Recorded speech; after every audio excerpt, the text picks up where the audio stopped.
Hey, what's good everyone, it's Cinou here, and today I'm going to be teaching you guys how you can make a really cool translation on your Android device. I call it the slide translation. So this translation is actually really dope.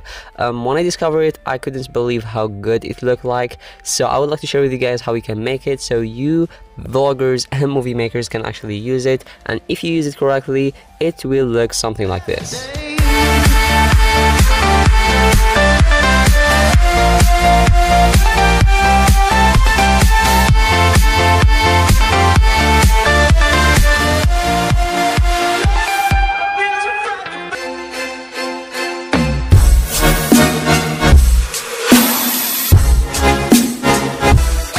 So for this video, we are going to be using KineMaster, which is a video editing app. Link will be down in the description below. If you guys don't have it, go ahead and download it. It's a completely free app. You can find it on Google Play Store as well. So once you guys download it, open it up and press on media browser and add the clips that you guys would like to apply the translation to.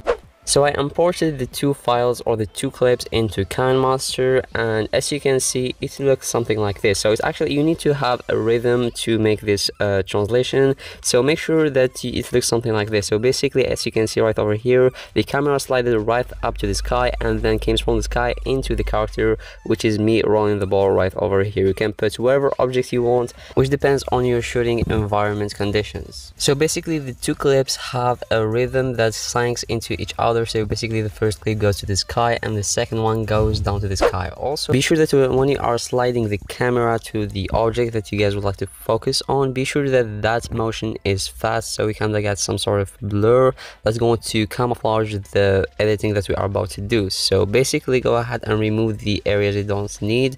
And as you can see right over here, it looks something like this at the moment. It's pretty ugly, right? But it's okay, we are going to be fixing it. So as you can see, between the two clips, KineMaster is going to create this button right over here, which we call it the translation button. Basically, go ahead and press on it and you will see all of the translation effects. So go ahead and press on the classic translation and select crossfade option, and basically it's going to pop this timer right over here. So go ahead and just set it to the lowest value as possible, which is below 0.5, and as you can see right here, it's going to look something like this. So much better than the first one. And I'm going to just cut a little bit right over here so it will be just a little bit more faster. And I think I actually need to cut from the first scene just a little bit so it will look more natural and faster. So let's go ahead and try it out.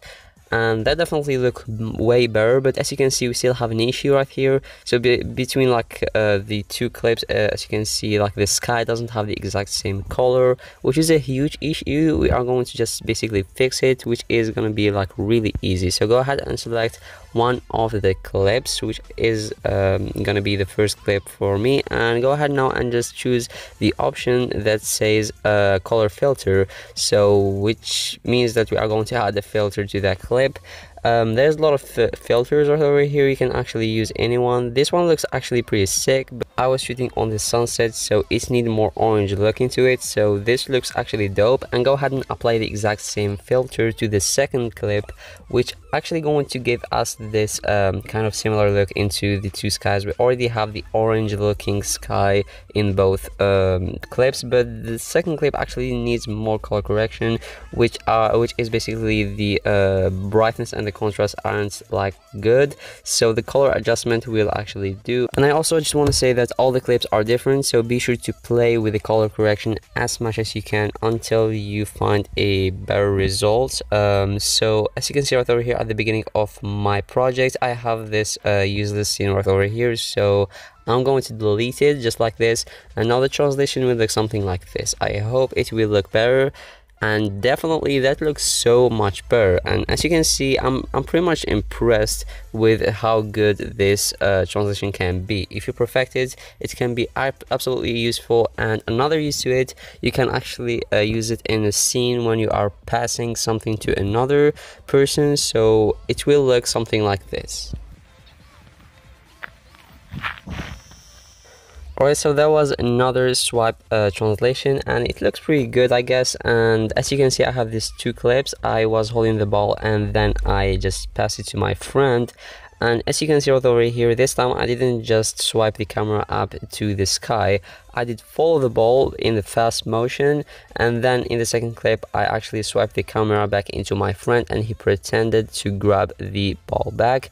So as you can see, I'm going to just delete all of the unnecessary parts of the clips, so that way we will have everything clean. And now basically we are going to just follow the exact same steps that we did with the first two clips. So the only difference is basically this time I just did this swiping motion, and the first one I just swiped into the sky back into the character.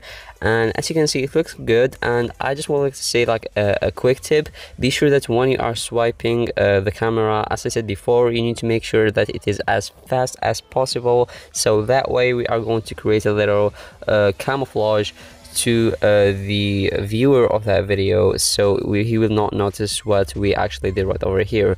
This looks absolutely sick, and this scene is actually really helpful, certainly if you are trying to shoot a movie and you need to make sure that the first character shoots the other character with a sharp object or anything dangerous, for example like a chainsaw or a knife.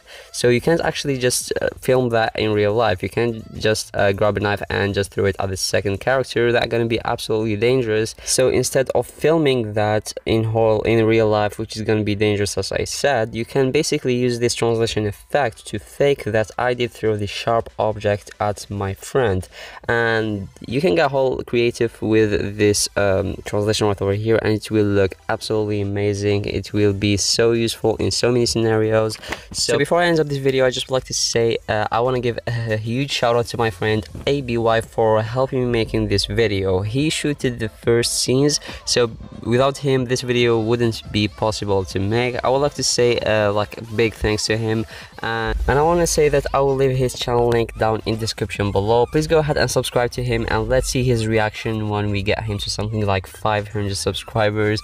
That will be absolutely amazing. Again, I really owe him a big fat thanks.